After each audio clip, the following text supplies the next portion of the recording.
Namanje angikholwa ukuthi sezomlingeza thina sibalekela ukufa. Kula mina ngisengakwazi futhi ngiphindelela.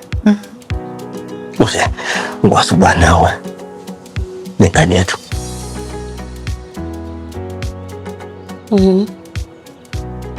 Manje into elandelayo manje. Sizokwazi ukutshela umngane wakho. Engikwazi ukuthi sikwazi ukuqeqa siyogibhida. Yazi imindeni yethu nomlando futhi baba kuyashesha ukubukela ulaka. Ya imindeni yethu iyafana ukukhuluma iqiniso. Umuntu nje inkosi yami ngathi uyingeleso ayanda. Wester. Ngomele sithole indlela yokucela ukubatshela lezi ndaba.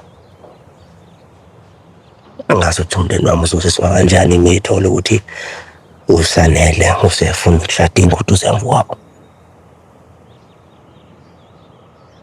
Uzokwazi ukuthi uyifihle ukuthi awuyena usanele.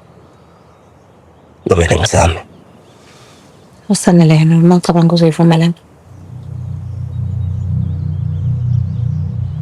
Hayi. Angazi.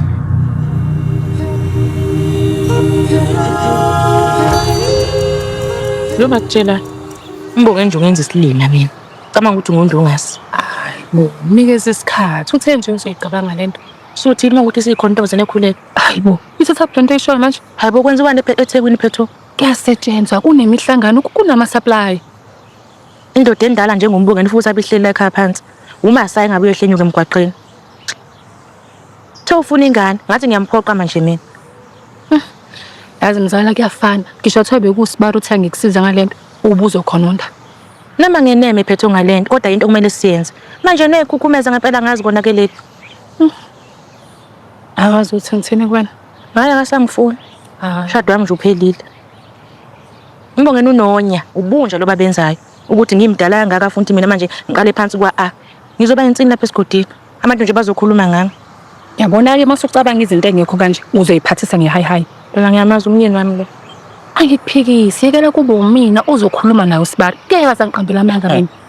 Indlela enenkani ngayo leya ndoda leya. Futhi nje obeguga nje kuyenyukela. Kwakhona ukuthi mina nawe lento siyayikhuluma nje izomdina. Singekho isidingo sokuthi adineke kwaphela lolu daba nami liyangifaka phakathi. So kumele ulungise ipotimende lakho nami ngizopakasha nawe. Ekho into ezohlala ekhaya.